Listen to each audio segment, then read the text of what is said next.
ओम सर्वमंगलमांगल्ये शिवे सर्वार्थसाधिके शरण्ये त्र्यंबके गौरी नारायणी नमोस्तुते। प्रिय भक्तों, आज मैं आपको श्रीमद् देवी भागवत महापुराण दूसरा स्कंद के 8वें अध्याय की कथा जो है सुनाता हूँ। तो इस कथा में धृतराष्ट्र आदि का दावा अग्नि में जल जाना, प्रभास क्षेत्र में यादवों का परस्पर युद्ध और संहार होना, कृष्ण और बलराम का परम धाम गमन होना, परीक्षित को राजा बना के पांडवों का हिमालय पर्वत पर चले जाना और परीक्षित को शाप की प्राप्ति, प्रमदध्वरा और रुरु का वृत्तांत के बारे में बताया है। तो सूत जी बोले कि वहाँ से पांडवों के प्रस्थान होने के तीसरे दिन उस वन में लगी दावा अग्नि में कुंती और गंधारी सहित राजा धृतराष्ट्र दग्ध हो गए। संजय पहले ही धृतराष्ट्र को छोड़ करके तीर्थ यात्रा के लिए चले गए थे। तो नारद जी से ये वृत्तांत सुनकर राजा युधिष्ठिर बड़े दुखी हुए। कौरवों के विनाश के 36 वर्ष बीतने पर विपर श्राप के प्रभाव से सभी यादव प्रभास क्षेत्र में नष्ट हो गए। वे सभी यादव मदिरा पीकर मतवाले हो गए और आपस में लड़के बलराम तथा कृष्ण के देखते देखते मृत्यु को प्राप्त हो गए।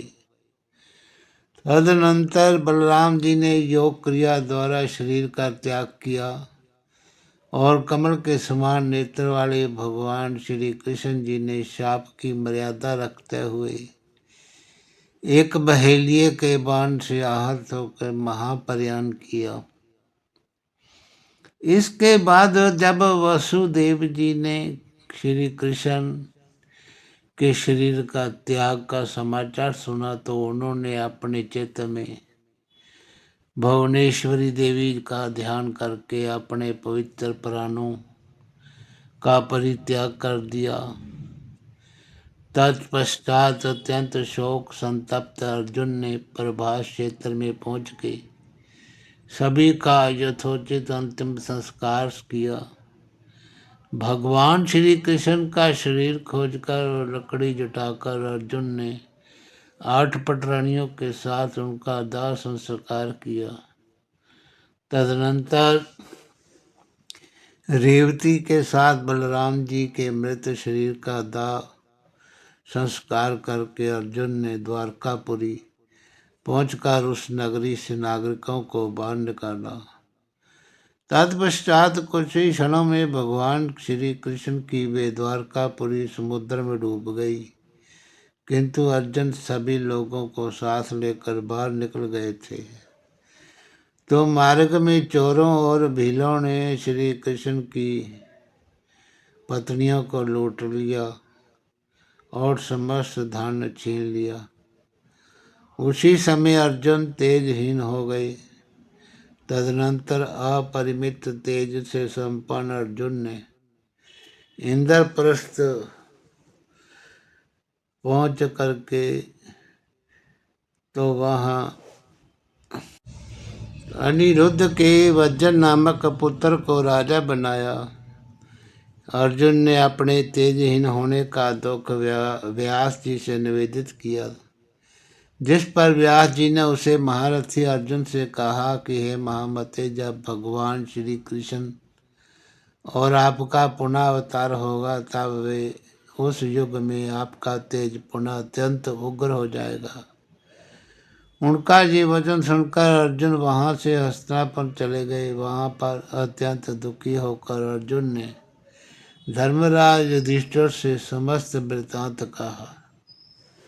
तो श्री कृष्ण जी के देह त्याग और यादवों के विनाश का समाचार सुन के राजा युधिष्ठिर ने हिमालय की ओर जाने का निश्चय कर लिया। इसके बाद 36 वर्षीय उत्तरा पुत्र परीक्षित को राज सिंहासन पर प्रतिष्ठित करके वे राजा युधिष्ठिर द्रौपदी तथा भाइयों के साथ वन की ओर निकल गए।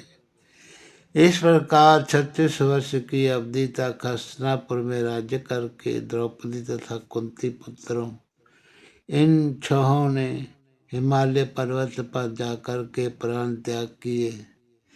इधर धर्मनिष्ठ राज ऋषि परीक्षित ने भी आलस्य रहित भाव से 60 वर्षों तक संपूर्ण प्रजा का पालन किया। वे एक बार अखेट हेतु एक विशाल जंगल में गए तो अपने बाण से विद्ध एक मृग को खोजते खोजते दोपहर के समय उत्तरापुत्र राजा परीक्षित भूख प्यास से तथा थकान से व्याकुल हो गए। धूप से पीड़ित राजा ने समीप ही में एक ध्यान मग्न मुनि को विराजमान देखा और प्यास से व्याकुल मुनि से जल मांगा। मौन व्रत में स्थित वे मुनि कुछ भी न बोले, जिससे राजा कुपित हो गए और प्यास से आकुल तथा कली से प्रभावित चित्त वाले राजा ने अपने धनुष की नोक से एक मृत सांप उठा के उनके गले में डाल दिया। गले में सर्प डाल दिए जाने के बाद भी वे मुनि श्रेष्ठ कुछ नहीं बोले।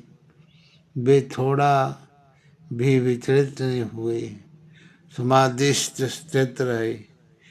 राजा भी अपने घर चले गए और उन मुनि का पुत्र जो था, जब उसने अत्यंत तेजस्वी तथा वे महान तपस्वी था, उसने पराशक्ति के आराधक उस गविजात ने पास के वन में खेलते हुए अपने मित्रों को उससे ऐसा कहते हुए सुना कि हे मुनि श्रेष्ठ, तुम्हारे पिता के गले में किसी ने मृत सांप डाल दिया है।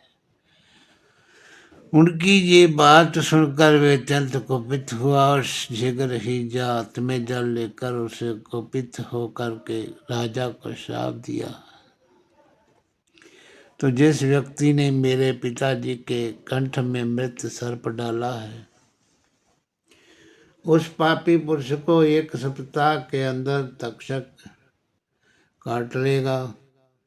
मुनि के शिष्य ने महल में स्थित राजा परीक्षित के समीप जाकर मुनि के द्वारा दिए गए शाप की बात कही, तो ब्राह्मण के द्वारा दिए गए शाप को सुनकर के अभिमन्यु पुत्र परीक्षित ने उसे अनिवार्य समझ करके वृद्ध मंत्रियों से कहा, अपने अपराध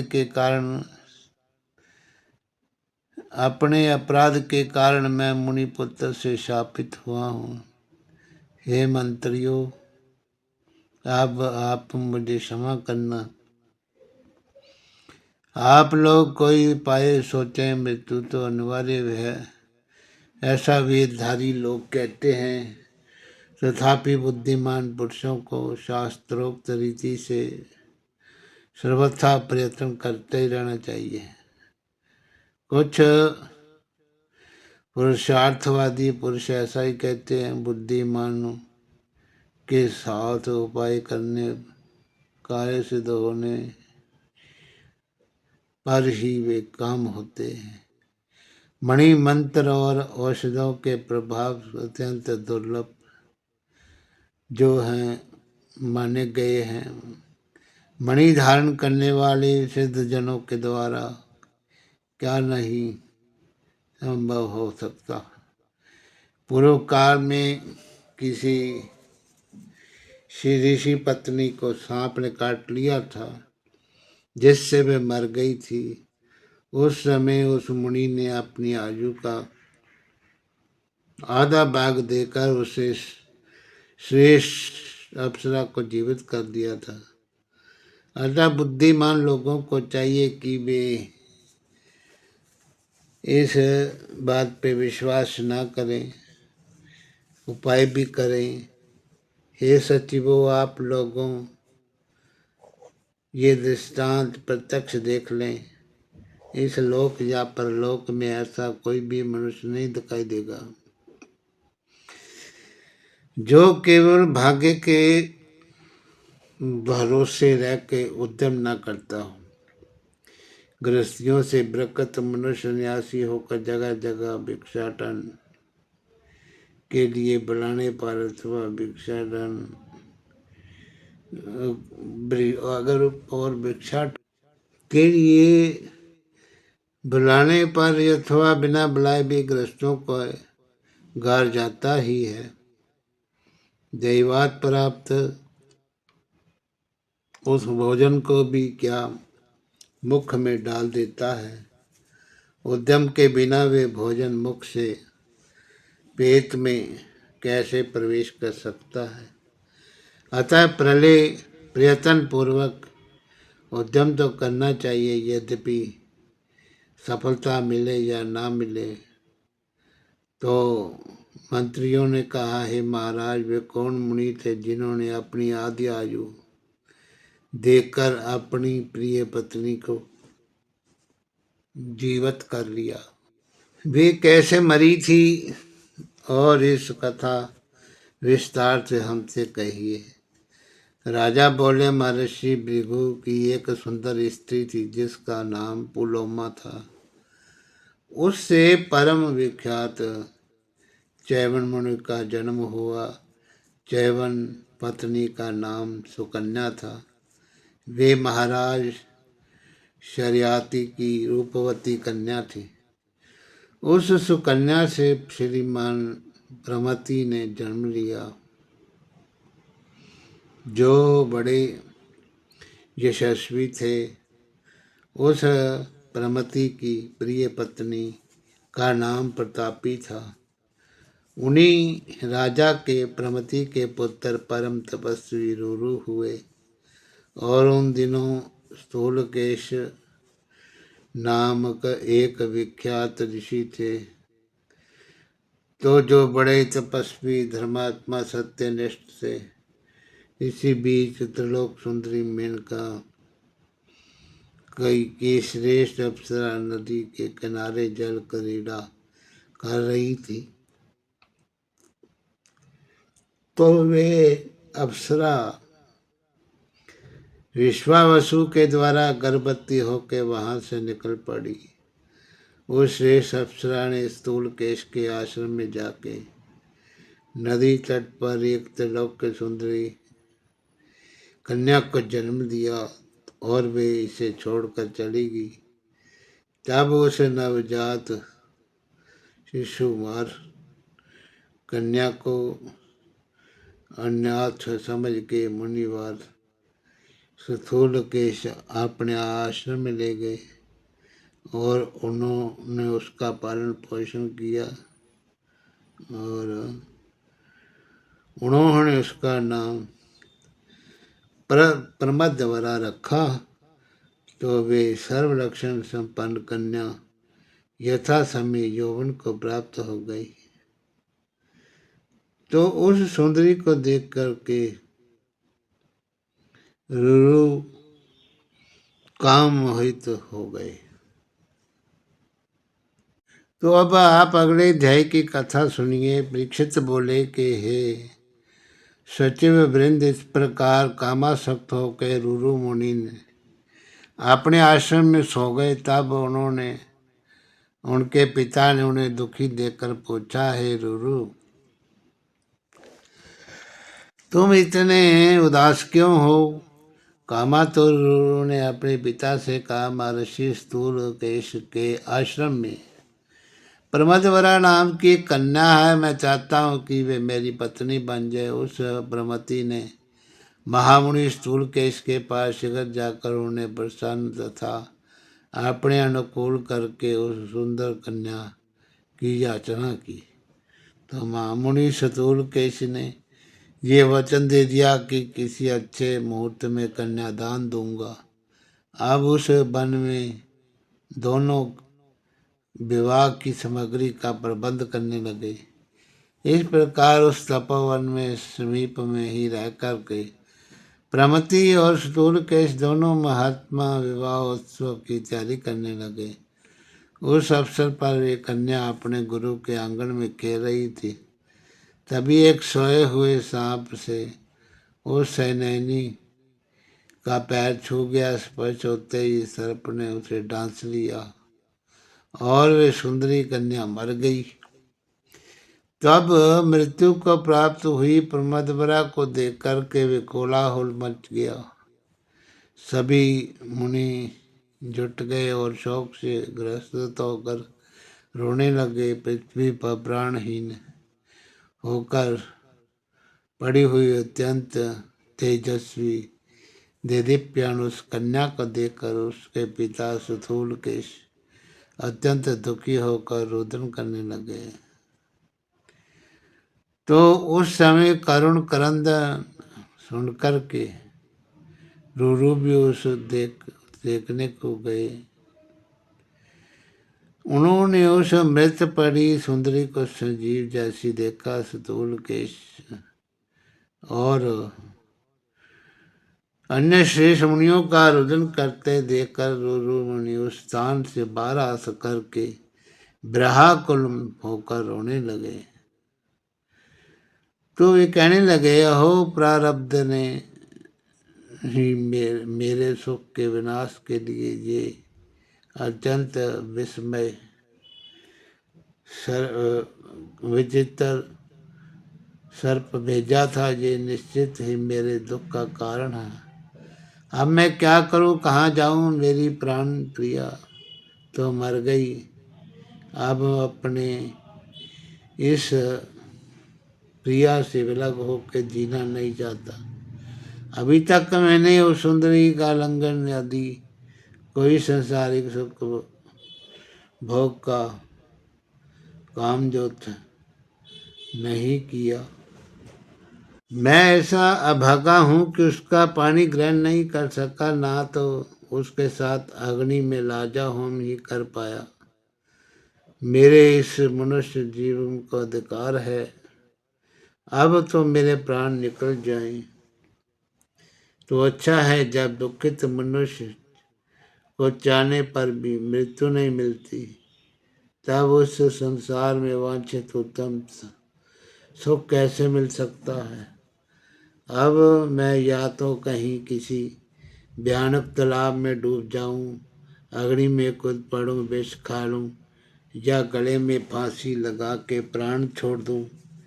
इस प्रकार विलाप करके रूरू अपने मन में विचार करके उस नदी के तट पे स्थित रहते हुए उपाय सोचने लगे। प्राण त्यागने से मुझे क्या लाभ होगा? आत्महत्या का फल तो अत्यंत दुर्निवार्य होता है।